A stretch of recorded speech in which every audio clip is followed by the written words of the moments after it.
Hi, good afternoon, everyone. Welcome to the Daily Mindfulness from the Center of Wellbeing. We've been running these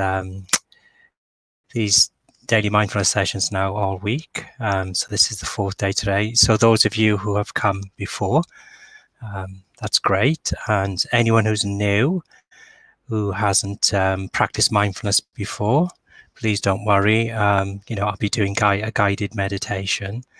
And just some key things about mindfulness, really. It's just about paying attention in the present moment.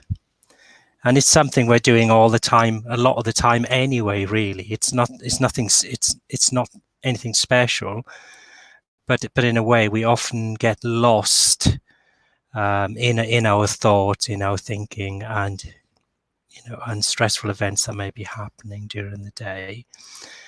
So mindfulness can be really helpful as part of a self-care program, really. That's how I see mindfulness anyway. There's so many different things we can do. And it might be useful just to talk a little bit about at the moment, very difficult times that many of us are in and are struggling. So it's really important that we, learn to take care of ourselves. And really what I mean by that, we have, you can look at it in lots of different ways, but I like to sort of understanding that, it's good to look after our physical needs. So for example, are we getting enough exercise, getting out into fresh air, being outside, movement, getting good sleep, really important for our, self-care, to have good sleep. Can't overestimate really good sleep. And there's lots of help out there. If you're having problems with sleep, you can look up at sleep hygiene, other things, eating nutritious food, and then the other part is really learning to take care of yourself on a psychological and on an emotional level. And that's what I'm going to really be looking at today in my mindfulness practice. And I'd like to do a self-compassion practice today. I think, these are all skills as I see them, and you can get better at these skills by practicing them. That's how I see them and like to teach them. And it's very difficult for us to often to have kindness for ourselves, in my experience. Often we're very critical of ourselves. We're able to really behave very kindly towards other people, but we really do struggle with being kind to ourselves. So a self-compassion practice can be an antidote to things like perfectionism, self-criticism, judgment. So I really love this practice. I use it in my own life, and I use it in my work as well. So to begin with, what I often start with is we will practice it first for other people, so that activates the social engagement system in the nervous system, and then we'll be able to then from that turn the compassion towards ourselves.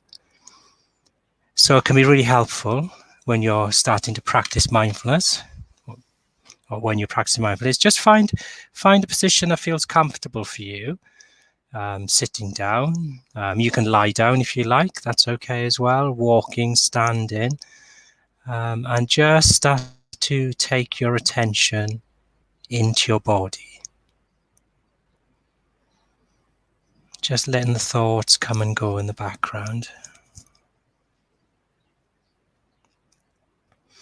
and bring your attention into your body, bring your awareness into the body. So to start with, just notice which parts of your body are making contact with the environment. So just noticing your feet on the ground. And if you can't feel them, just slightly push them into the ground so you get a sense of your feet making contact with the ground and feeling supported by the ground as well. and just noticing how it feels to make contact with the ground. And then your posture, noticing, your bottom, how it makes contact with the chair if you're sitting down, or if you're lying down, just notice how your body makes contact with whatever you're lying on, whether that's a bed or a sofa.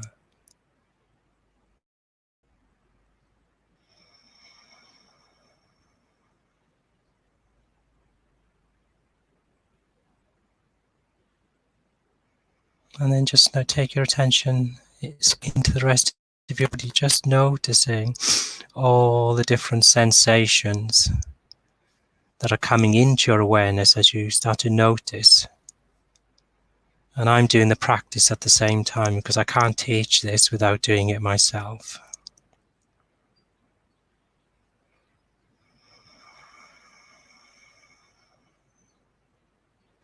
Just noticing the different sensations in the body, and also noticing the breathing. The breath is a very common thing to pay attention to when you practice mindfulness, the body and the breathing, because our breath is always here with us, and we're not breathing in the future. We're not breathing in the past, which often during the day, this is where our mind is, projecting into the future or getting lost in the past. So if we're keeping some attention in the body and on the breath, then we're in the present moment. And when I say pay attention to your breath, just notice where you feel the breath in your body. You might notice it at the chest area, nostrils, throat, or the abdomen even. And just notice how the body moves with the breath. And don't be worried if you lose your focus on the breath. This is really normal.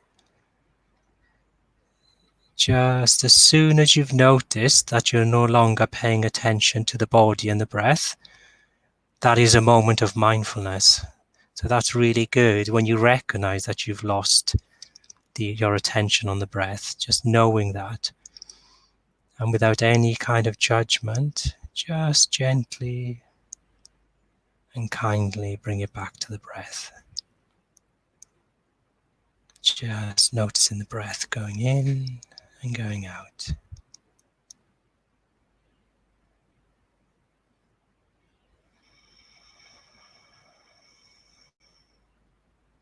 And we're not trying to stop thinking.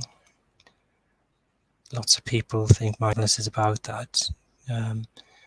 If you try and stop your thinking, then it just usually ends up creating a lot of tension. So just notice that while you're paying attention to the breath, the in and out breath, just notice the thoughts coming into the mind, coming and going.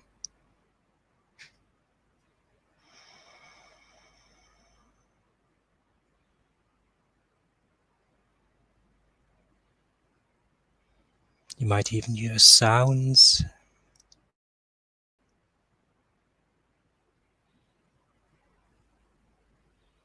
And you can keep your eyes open or closed.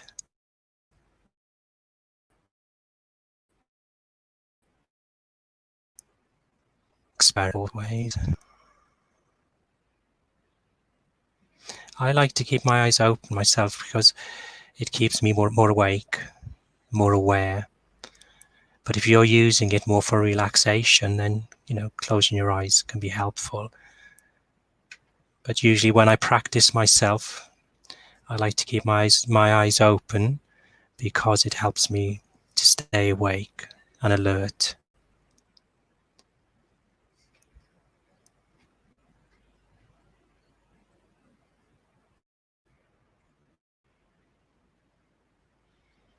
And also, I also like to have like a half smile on my face as well. That really helps the jaw relax and the face muscles.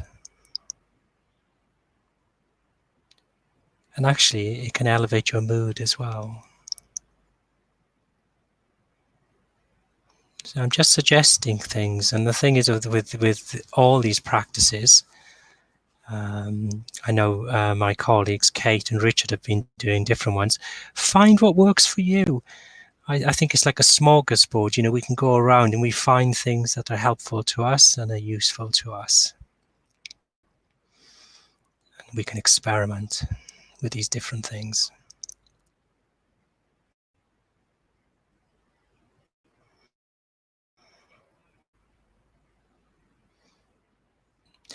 Mindfulness is often taught with this kind of it's a non-judgmental awareness, and that's great. But I like to teach it with almost what we're trying to do. We're trying to bring a gentle awareness, a kind of we're not over trying again, because we're often striving.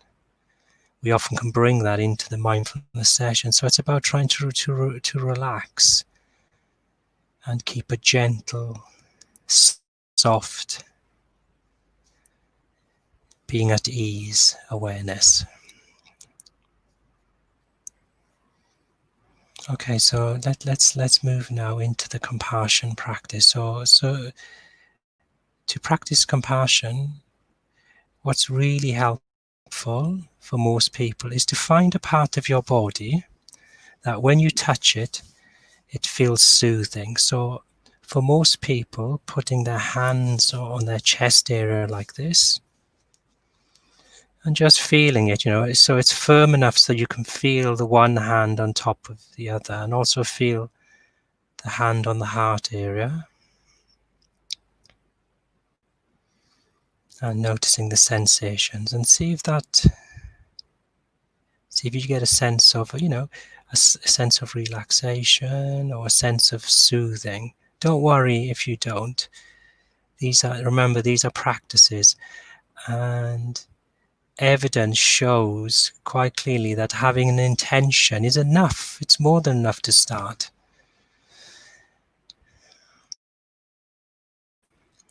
Another thing you want to try is just putting your hands like this, like almost giving yourself a hug.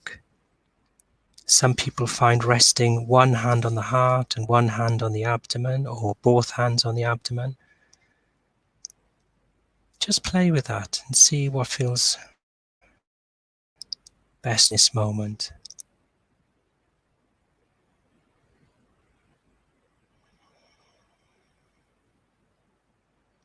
I like all of them myself, In this moment, it feels best for me as I tune into my body to leave my hands on my belly.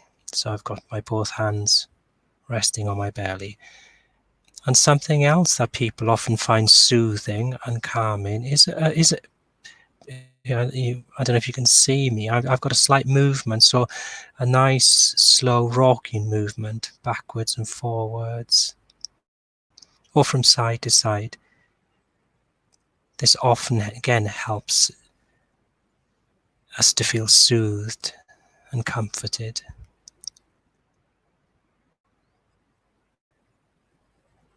And I know some of my colleagues have been talking about the threat system, the fight, flight, freeze response. So what we're trying to activate is the social engagement system in the nervous system. So this is the parasympathetic nervous system that we're activating. So physical touch is very powerful for activating, as long as it's done in a soothing, calm way and felt in that way.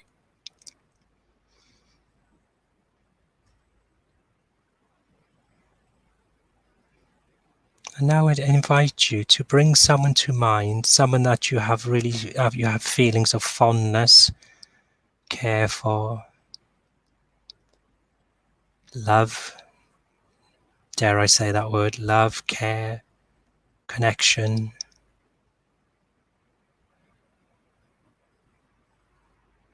And bring them up in your mind.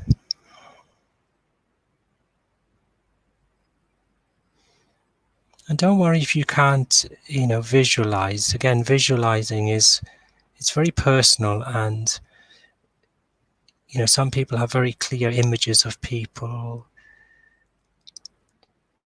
Don't worry if you can't see the person.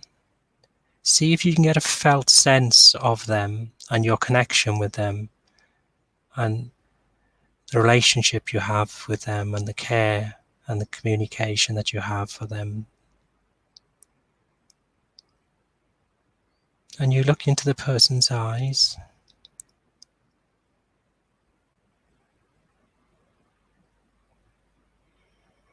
And you very softly say to them in your mind, or you can say it out aloud if you like, you really want to wish them well. And you can say, when I teach compassion to people, I always encourage people to find their own words, their own language. This seems to be really important in time. But I'll give you some words, some phrases if you like. And if they're useful, then use them. If they're not, find some other words. So you just want to softly say to them, may they feel safe.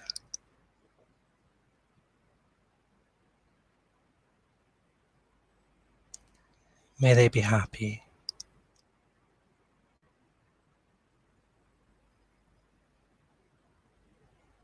May they be healthy.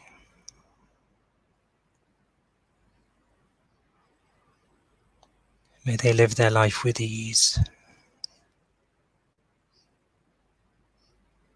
You're just wishing them well. It's often quite easy to do this for people we care about, and hopefully that helps activate the parasympathetic nervous system. You may feel a sense of warmth in the heart area, a relaxation. Don't worry if you don't. These are practices that we develop over time. And you just keep repeating these words for the person. May they feel safe. May they be happy. May they be healthy. May they live their life with ease. Or the one that I use, that this is something that I think I made it up myself. May their heart and mind be filled with peace, love, joy, kindness, and ease. So that's the one I often use. If it's useful, great. If not, find your own.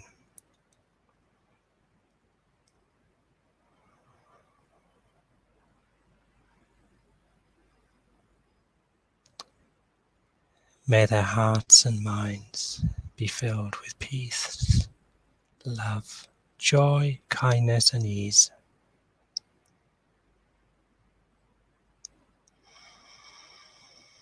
And you can actually do it. You can breathe. Find some rhythm with the breathing as well, with the movement. So I don't know. If you can see, just when you move forward, you're breathing in. When you're moving back, you're breathing out.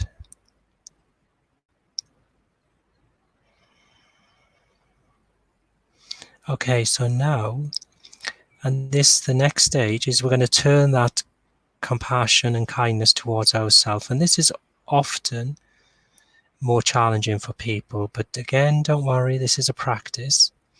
So when I suggest you turn the compassion towards yourself, you just repeat the same phrases for yourself. And if you find it that it's too challenging, then just go back to the other person. And then when you feel that you're connected with that, come back to yourself. So this is how to work with it if you're finding it difficult. But you just simply say the same words to yourself. Think about yourself, your own life, your own challenges. And I say this many times a day. Just imagine you were treating yourself like a good friend. So whatever you may be going through, anything you may be struggling with, just imagine what you'd say to a friend, a good friend, someone you cared about, and see if you can give yourself the same compassion. So may I feel safe.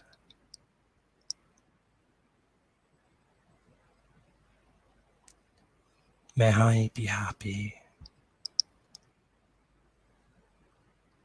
May I be healthy.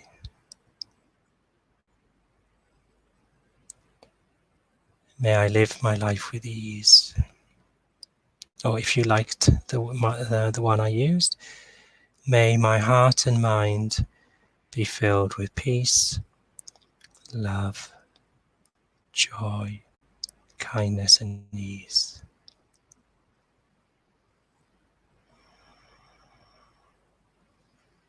And whatever comes up for you, whatever feelings, whatever thoughts, see if you can just offer it compassion.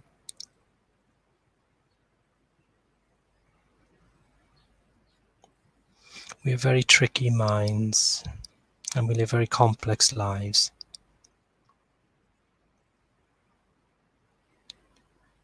And I think it's really lovely that we can take some time every day to practice self-compassion.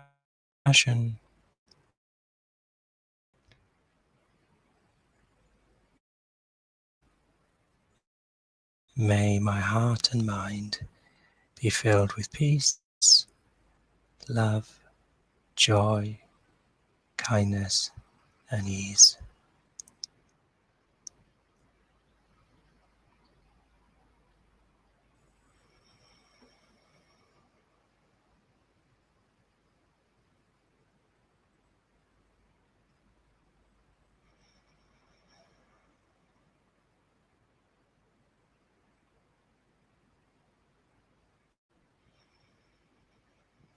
Yeah.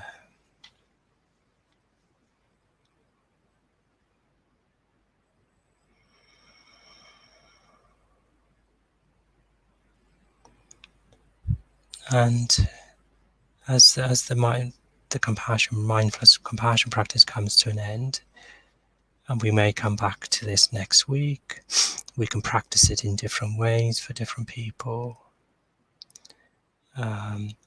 So then if you just bring your attention now away from the words, back to the body, feeling the breath.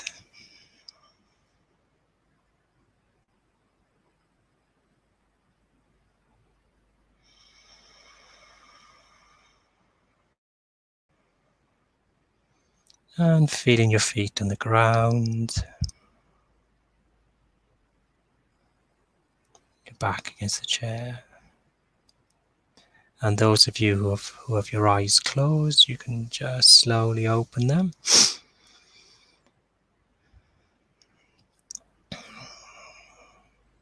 And if you've been sitting still, sometimes it's really nice to just have a stretch. If your body's gone dead anywhere, your legs, just rub them, rub your arms.